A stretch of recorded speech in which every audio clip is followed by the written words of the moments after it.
नमस्कार। आज के खास मुलाकात में हम आपका स्वागत करते हैं। आज हमारे साथ में है किशोर जी मेश्राम, जो गोंदिया जिले के मास्टर ग्राहक एकता मंच के अध्यक्ष हैं, और उन्हीं के साथ में लखन कटरे जी, जो कि इसके सचिव हैं। आइए हम जानते हैं कि दर्शकों, आज हम आपको बताना चाहेंगे कि कई गरीब जनता को यहाँ पर लूटने का काम एक ऐसी चिट फंड कंपनी कर रही है, जहाँ पर कई, एक ही नहीं, इसमें कई सैकड़ों कंपनियां हैं जो आज इस कंपनियों के जरिए गरीब जनता का पैसा लूट कर भाग चुकी है, और गरीब जनता हाथ पर हाथ मले बैठी हुई है। और इन गरीब जनता का कोई एक वारिस नहीं है। जहां पर देखा जाता है कि गरीब जनता ने अपना जो पैसा इस चिट फंड में लगाया था, उनका दुगना करने के लालच में आकर इस चिट फंड कंपनियों ने कई गरीब जनता का पैसा लूट कर भाग चुके हैं। आइए हम जानेंगे, हमारे साथ में जो अध्यक्ष हैं किशोर जी मेश्राम, आइए हम उनके जानेंगे कि इस चिट फंड कंपनियों द्वारा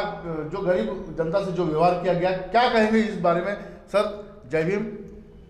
जय हिंद सर। मुझे ये बताइए, जैसा आज गोंदिया जिले में कई गरीब जनता है, और उन गरीब जनता को चिट फंड कंपनियों के जो लोग हैं, जो संचालक मंडल है, उन लोगों ने किस तरह से उन्हें लूटा है, हमारे दर्शकों को बताइए, हमारे चैनल को जानकारी दीजिए।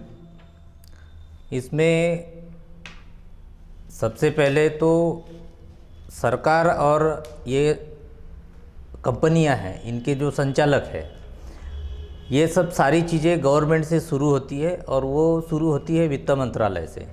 भारत का जो वित्त मंत्रालय है, उस वित्त मंत्रालय के अंतर्गत आरबीआई, इंश्योरेंस आदि जो सेक्टर चलते हैं, उसी में एक आरओसी करके है, जो कंपनियों को रजिस्ट्रेशन का एक नंबर देती है, और वो अपना एक नया दुकान हर ज़िले में खोलना चाहते हैं, और वो खोल लेते हैं।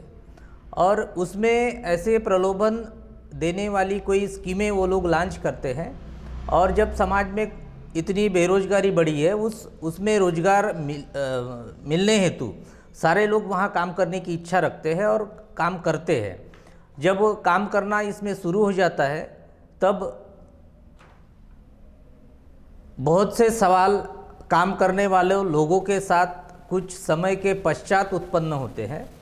जैसे कि वहाँ कोई कमीशन एजेंट पे काम करते हैं लोग, उनको किसी को 2%, 5%, 10% बस इतना कमीशन मिलता है, और सारा का सारा पैसा, कस्टमर का पैसा एजेंट के द्वारा उस कंपनी में डाला जाता है। उसके एवज में वो लोग एक सर्टिफिकेट देते हैं, जिसको बॉन्ड कहा जाता है। और ये सिलसिला 35 सालों से चलते आ रहा है, और उस समय कम्प्लीटली मेरे जानकारी के अनुसार यहाँ पर कांग्रेस की सरकार थी केंद्र में, महाराष्ट्र में थी, और पूरे देश में सरकार थी। और वो सरकार ने 35 साल से ये रजिस्ट्रेशन देना शुरू किया, और वो दुकानदारी चलते रही। और जब 2012 में ममता बनर्जी की सरकार कलकत्ता में बैठी, उस समय कांग्रेस की सरकार ने उनसे एक एसआईटी का गठन किया, और वहाँ की वहाँ पे जांच कमेटी बिठा दी। और वहाँ पर जो अभी इसमें जो सभी चैनलों में दिखाया जा रहा था, वो उसका सत्य सामने आया, दुनिया के सामने आया, बच्चों के सामने आया। वही सेम कंडीशन यहाँ पर भी हुई है। तो गोंदिया में करीबन 56 टाइप की कंपनियाँ थी, जिनके मैं अब पूरे नाम नहीं गिना सकता, फिर भी एक उसमें प्रमुखता से एसपीएनजे कंपनी थी, एसजेएसपी कंपनी थी, साई प्रकाश थी, श्रीराम समर्थ, सेफ महाबचत गट, एनआईसीएल, वेल्किन इंडिया, सनसाइन आदि सैकड़ों कंपनियां इस गोंदिया जिले में थी, और तकरीबन उनके 56 ऑफिसेस थे। और इनके द्वारा गोंदिया और भंडारा जिले में कम से कम 500,000 करोड़ रुपए इन कंपनियों ने गरीबों से लूटा है। और लूटने के बाद 2012 से ये सिलसिला शुरू हुआ कंपनियां बंद करने का, और वो कंपनियां धीरे धीरे करके बंद होते गई। कोई कंपनियां डर से बंद हुई, और कोई कंपनियां लीगल तौर से बंद हुई। ये सारी की सारी कंपनियां वहाँ पर काम करने वाले जो ये अपने एजेंट थे उनका टीडीएस काटती थी, पर उनको टीडीएस रिटर्न गवर्नमेंट के द्वारा नहीं मिलता था। उस वजह से उन एजेंट साथियों ने, वहाँ के अभिकर्ताओं ने कंपनी से सवाल जवाब किए, पर उनकी आवाज़ दबाने का काम संचालक मंडल ने किया। और ये जब बात आगे बढ़ती गई तब हमारे जैसे लोग सामने आए और उन्होंने एक एफआईआर दाखिल की और इन पे धीरे धीरे कार्रवाई होती गई। लेकिन सरकार ने और पुलिस प्रशासन ने इनके ऊपर अभी तक कुछ नहीं किया। जैसे कि यहाँ पर एक नाम मैं लेना चाहूँगा, और वो योगेश रेहपाड़े, इस व्यक्ति ने यहाँ पर 9 कंपनियाँ लॉन्च किया था और वो 9 कंपनियों का मालिक था। उस व्यक्ति ने कम से कम 250 से 300 करोड़ रुपया एक अकेले इंसान ने गोंदिया, भंडारा, गढ़चिरौली, चंद्रपुर इस एरिया से लूटा। और जब उस पर एफआईआर दाखिल हुई, पर पुलिस प्रशासन ने इसके तरफ बिल्कुल अनदेखी किया, शासन ने भी अनदेखी किया, वो अभी तक अरेस्ट नहीं हुआ। और पुलिस के पास जब मैं एक मीटिंग लेने गया था चंद्रपुर, गढ़चिरौली, वहाँ पर जब मीटिंग के द्वारा पत्रकारों ने मुझसे सवाल किया तो मैंने उनको बताया कि इस व्यक्ति को यहाँ की पुलिस अरेस्ट क्यों नहीं करती। तो उनके तरफ से जवाब ऐसे आया कि यहाँ के सभी लोगों को उसने बड़ी अच्छे से मैनेज करके रखा था और शायद उसके कारण उन पे कार्रवाई नहीं होती होगी। तो ये बातें जो है, मेहसाब जी, मैं एक बात कहना चाहूँगा, जैसे ये जो कंपनियां हैं वो कई शासन प्रशासन के अधीन हैं और ये शासन प्रशासन आज तक कोई ध्यान नहीं दे रहा है। जहां देखा जाता है कि ऐसी कई फर्जिया कंपनियां पूरे महाराष्ट्र में नहीं, पूरे देश में ऐसी कई कंपनियां हैं जो बल्कि शासन और प्रशासन को पता है, फिर भी इसके ऊपर कतई ध्यान दिया नहीं जाता है। इसका आज जो आपने अपने संगठन की ओर से जो आज ये मुद्दा उठाया है, जो आज आप गरीब जनता के पीछे आप अपनी लड़ाई लड़ रहे हैं, इस बारे में क्या कहेंगे कि गरीब जनता का ये जो धन है, जो पैसा है, आपने इसके निकालने के लिए, फर्जी कंपनियों को बंद करने के लिए, उनसे लड़ाई लड़ने के लिए आपने जनता को साथ दिया, और इस बारे में क्या कहेंगे आप कि जो गरीब जनता है आज, जो उनका पैसा है, जो मजदूर है, कई ऐसे मध्यम वर्गीय वर्ग है, आज उनकी हालत क्या होगी? उनकी हालत आज बहुत दयनीय है। और जिन्होंने अपने जीवन की पूरी जमा पूंजी इन कंपनियों में निवेश की थी, और किसी ने अपने बेटी के शादी के लिए इस कंपनी में पैसा इन्वेस्ट किया था, किसी ने अपने बच्चे के अच्छे एजुकेशन के लिए इसमें पैसा इन्वेस्ट किया था, वो सारा का सारा उनका जो मंसूबा था वो आज पानी में चला गया, डूब गया। वो उनकी सारी जो प्लानिंग थी वो तहस नहस हो चुकी है और उनके बच्चों का जो भविष्य है आज अंधेरे में है।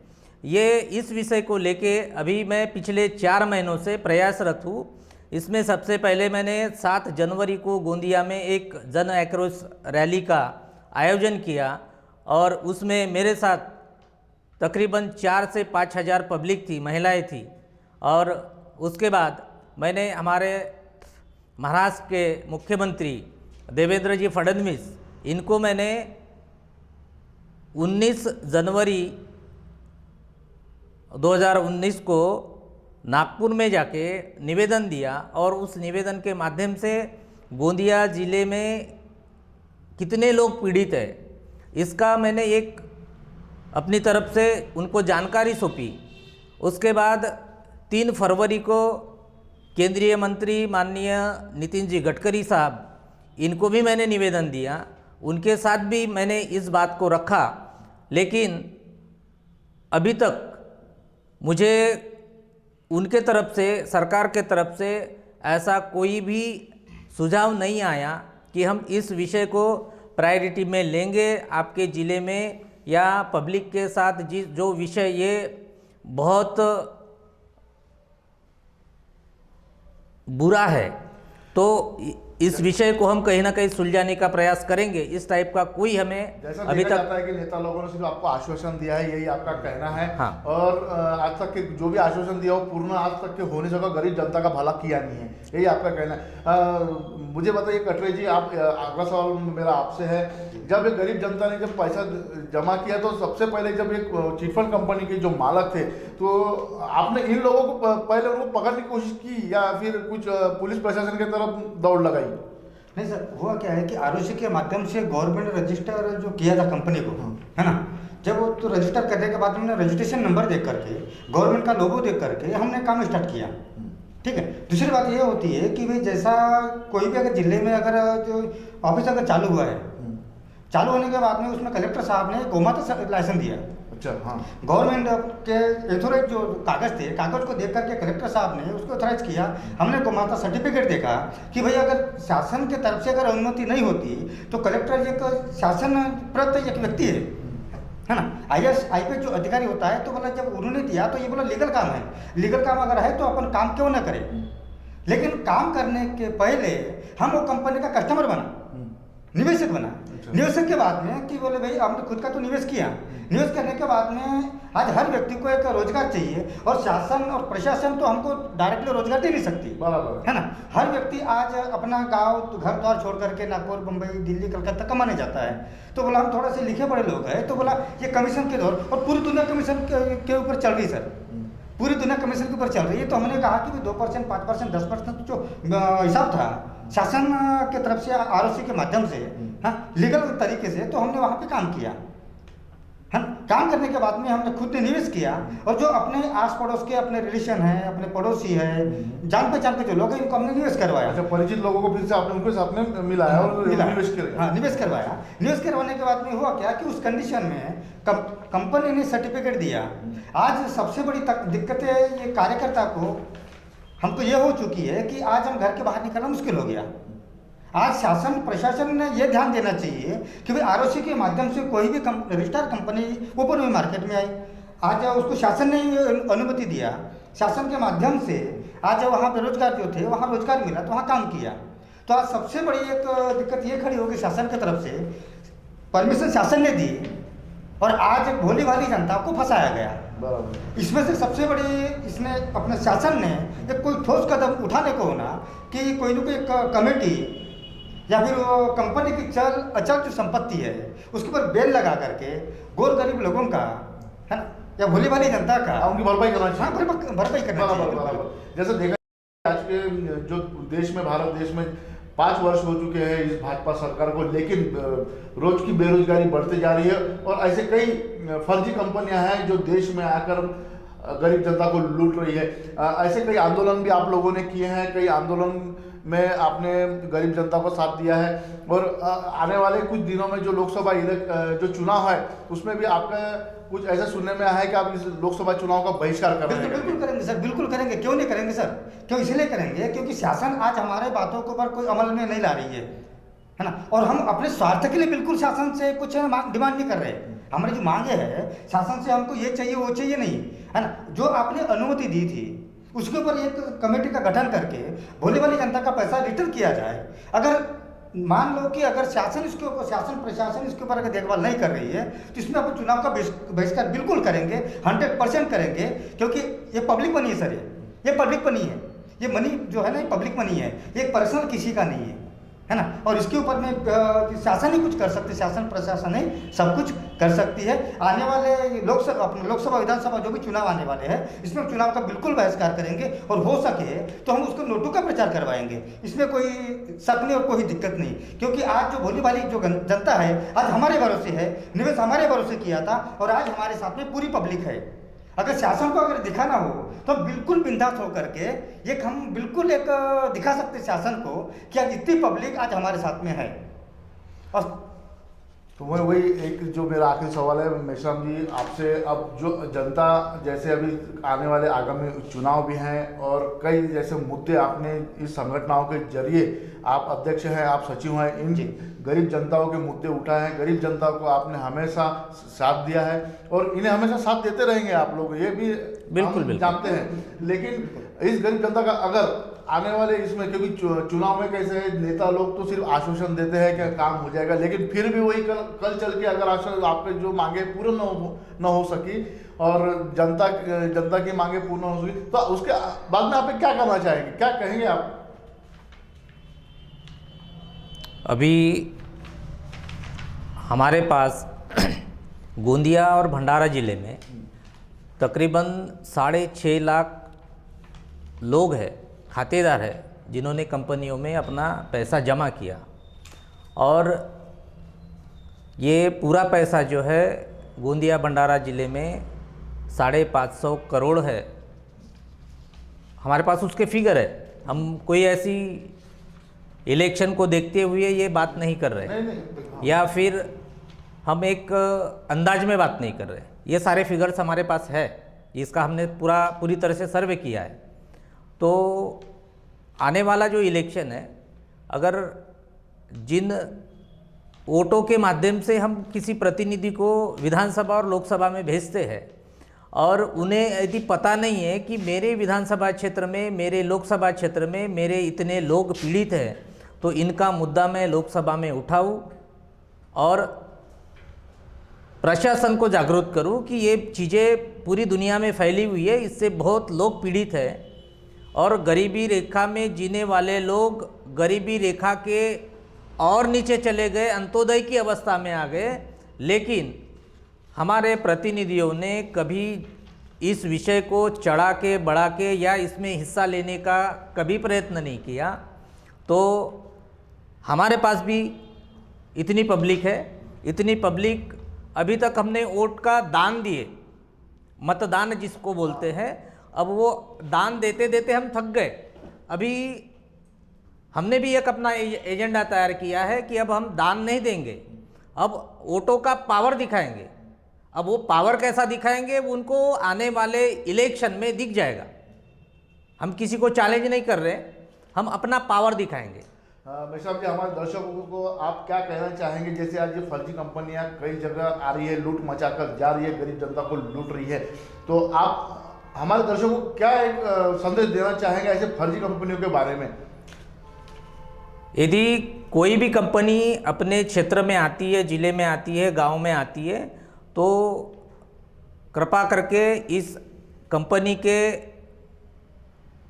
किसी भी प्रलोभन में न जाते हुए, अपने पास नेशनलाइज बैंक है, बहुत सी और व्यवस्थाएं हैं, उन व्यवस्थाओं में अपना निवेश करें और इस टाइप की जो भी कंपनियां आती है मार्केट में उनसे दूर रहें, क्योंकि ये लोग कब रात में भाग जाएंगे इसका कोई लेखा जोखा होता नहीं है और जिसका कोई लेखा जोखा ही नहीं, जिसका कुछ भी नहीं है, उसके साथ रह के काम करके कोई फ़ायदा नहीं है। इसलिए पब्लिक ने हमेशा अलर्ट रह के नेशनलाइज बैंक है या जो भी पत संस्था है, इनके साथ रह के अपना पैसे का निवेश करे, उनके साथ रहे। यही मैं अपने दर्शकों को, अपने ग्राहकों को, जनता को यही बताना चाहूँगा। आप क्या संदेश देना चाहेंगे? कटरी जी, आप भी साथ में हैं, आप क्या कहेंगे जनता को? जनता को बस वही कहना है कि यार जो भोली भाली जनता है, थोड़ा सा अपने सेल्फ पे डिपेंडेंट होकर के, है ना, सेल्फ पर डिपेंडेंट होकर के अपना खुद का थोड़ा सा उसमें दिमाग लगाए।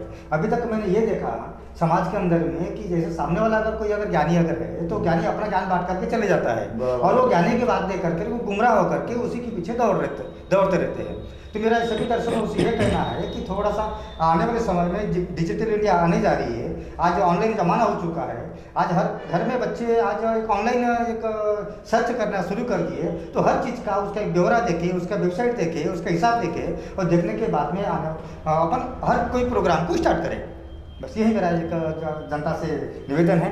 और तो ये थे हमारे साथ में लखन जी कटर, किशोर जी मेश्राम जो साथ में थे। इन्होंने बताया कि निवेशकों ने और क्या करना चाहिए और ऐसे फर्जी कंपनियों को लूट से बचना चाहिए, जनता को उन्होंने एक संदेश दिया है। ऐसे हम कई समस्याओं का निवारण आपके सामने लाते रहेंगे, ऐसे कई समस्याओं का निवारण करते रहेंगे, ऐसी कई समस्या जो है जनता के बीच में हम आपको बताते रहेंगे और कई ऐसे जो मुद्दे हैं उजागर करते रहेंगे। तो तब तक के लिए हम लेते हैं आपसे आज्ञा और मुझे दीजिए इजाजत। मैं हूँ प्रतीक पांडे, नमस्कार।